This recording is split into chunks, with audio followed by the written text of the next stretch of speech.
वाळवेच्या नावाने आधी लोक दचकायचे, पण आता कौतुक करतायत।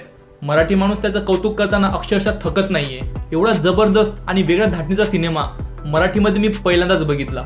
जर परेश मोकाशीला एका लाईनमध्ये डिस्क्राइब करायचं असेल तर मी एवढंच म्हणेन, मराठी सिनेमाला मिळालेलं वरदान म्हणजे परेश मोकाशी। तो व्यक्ती ज्या विजनरी माइंडसेटने सिनेमा घडवतो, त्यांची फिल्म मेकिंगची पद्धत आपल्या इमॅजिनेशनच्या पलीकडची। म्हणजे हरिश्चंद्रची फॅक्टरीपासून वाळवीपर्यंत त्यांनी 14 वर्षांमध्ये टोटल 4 सिनेमे दिले आणि 4ही सिनेमांचा जॉनर, त्यांची स्टोरी एकमेकांपासून खूप वेगळी होती। आजकाल अशा पद्धतीचे डायरेक्टर खूप कमी बघायला मिळतात।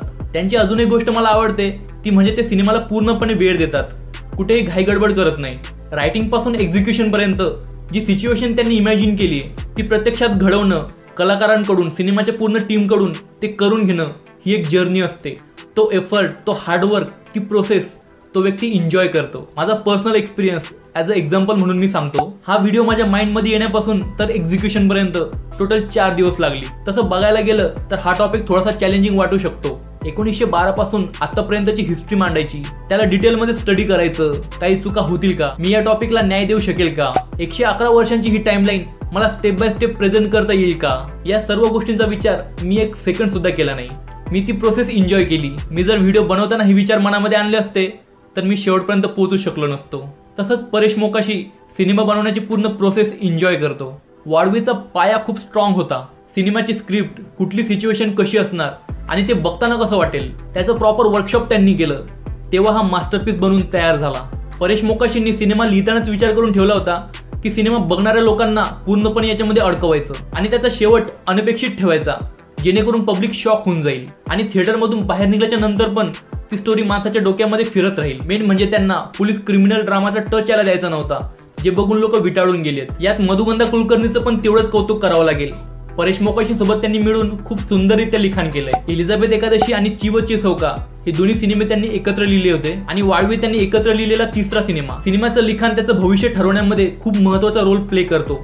आतापर्यंत जे पण सिनेमे आपण मास्टरपीस म्हणून ओळखतो त्या सर्वांमध्ये एक गोष्ट कॉमन होती, ते म्हणजे त्याचं लिखाण, त्याचे बनवले गेलेले वेगवेगळे ड्राफ्ट्स। नागराज मंजुळेंनी सैराटच्या स्क्रीन प्लेसाठी वेगवेगळे 50 ड्राफ्ट्स बनवून ठेवले होते। आजकालची ही बी ग्रेडचे सिनेमे बनवणारी मंडळी आहेत ना, यांच्या हे सर्व डोक्यावरून जाईल। जर रायटिंग स्ट्रॉंग असेल, जर ती माणसाला सॅटिस्फाईड करत असेल तर समोरच्या प्रोसेसचा कॉन्फिडन्स लेवल पण नॅचरली वाढून जातो। जिथे मराठी सिनेमा वीकेंड संपल्यावरती थिएटरमध्ये दिसेल की नाही, मराठी सिनेमाला प्रॉपर स्क्रीन मिळतील की नाही ही शंका असते। ॲट दॅट सेम टाइम वाळवीने सर्वांना शॉक आणि प्राऊड करून सोडलंय। पठाण आला आणि गेला, पण वाळवीवरती त्याचा 1% सुद्धा इफेक्ट जाणवला नाही। जर मी रॉंग नसेल तर हा पहिला सिनेमा आहे जो OTT वरती येऊन सुद्धा त्याचे शोज कमी झालेले नाहीयेत। एकदा बघून लोकांचं मन सुद्धा भरत नाहीये। माउथ पब्लिसिटी पण खूप चांगली झाली आणि याला रिटर्न ऑडियन्स पण मिळत आहे आणि प्रत्येक मराठी माणसासाठी ही अभिमानाची गोष्ट आहे। सिनेमाचा पहिला हाफ स्टोरी आणि सस्पेन्स बिल्डअप करतो आणि सेकंड हाफमध्ये सोबत भाऊच्या एंट्री नंतर जो काय ॲटमॉस्फिअर क्रिएट होतो त्याला शब्दामध्ये व्यक्त करणं खूप अवघड आहे। सिनेमातल्या कलाकारांनी पण खूप मनाला भिडण्यासारखं काम केलंय। त्यांचा तो प्रामाणिकपणा, डायरेक्टरच्या व्हिजनवरती पूर्णपणे खरं उतरणं सिनेमा बघताना प्रत्येक फ्रेममधून आपल्याला जाणवत होतं। स्टोरी अशी मॅजिकल लिहिली आहे की सिरियस सिच्युएशनमध्ये सुद्धा आपल्याला हसू येतं।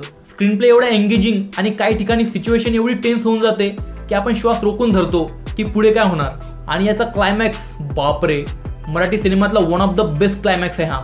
आपण सिनेमा बघताना एक सेकंड सुद्धा असा विचार करत नाही की अशा टाईपचा आपल्याला क्लायमॅक्स बघायला मिळेल। आता याचा सिक्वल पण कन्फर्म झालाय।